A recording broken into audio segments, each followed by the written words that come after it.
ආයිබෝවන් වෙනද වගේම අදත් දෙක ශ්‍රේණිය IQ පොඩ් හොයාගෙන සමල දැනුම අපි ඔයාගේ ගෙදරටම ඇවිල්ලා ඉන්නවා.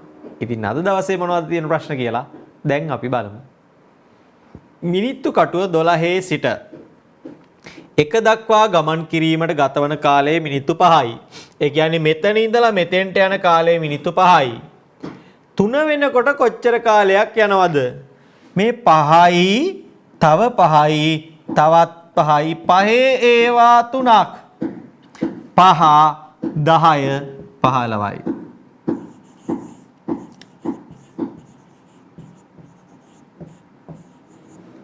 මිනිත්තු 15යි.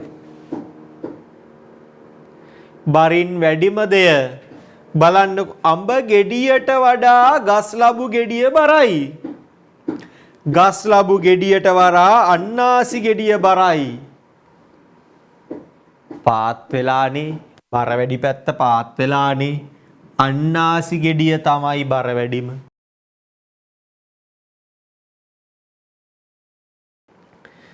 කහපාට රිබන් පටියේ දිග බීම බට 14යි.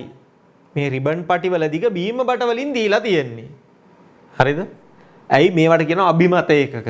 මේවා සෙන්ටිමීටර මීටර වලින් මනින්න නැතුව බීම බටයක් අරගෙන ඒ වගේම මැල්ලා කියලාන්නේ. කහපාට රිබන් පටියේ දිග බීම බට 14යි. රතු පාට එක ඒකට වඩා 3ක් අඩුයි. 14න් 3ක් අයින් කරන්න.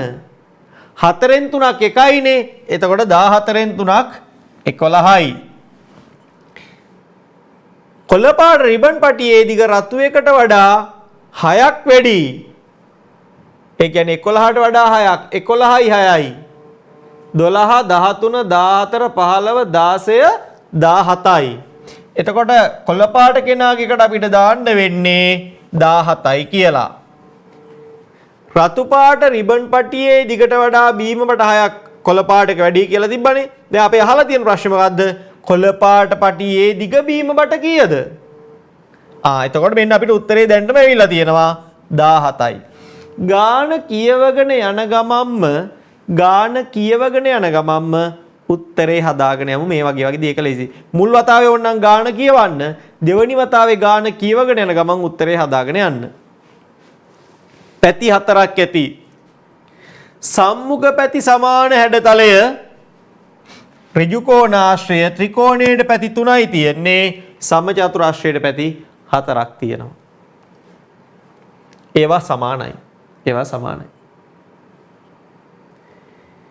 ජෑම් බෝතලයක් සහ බීම් බෝතලයක්. නේද? බීම බෝතලයට ජෑම් බෝතලයේ වගේ දෙකක් තියෙනවලු. එතකොට බීම බෝතලයේ යෝගට් කෝප්ප කීයක් තියෙනවද කියලා අහනවා. දැන් මේක ඇතුලේ යෝගට් කෝප්ප කීයද? 6යි. එහෙනම් බීම එකට යන්නේ මේ වගේ ඒවා දෙගුණයක්නේ. 6 ඒවා දෙකක් නැත්නම් දෙකේ ඒවා 6ක් 12යි. දෙහි ගෙඩියක බර වීදුරු බෝල 4යි. දෙහි ගෙඩි 3ක බර සමාන වන්නේ 4 ඒවා 3ක්නේ. 4 ඒවා 3ක් කීයයිද? 12යි. 4 වරක් 3 12යි. ඒ කියන්නේ අඹ ගෙඩි නම් පැටවු 1යි. රූප ගණන අකුරින් ලියන්න. ඒකට අපිට ගණන් කරන්න වෙනවා 1 2 3 4 5 6 7 8 9 10 11 12 13 14 15 16 17 18 19 20 21 22 23යි.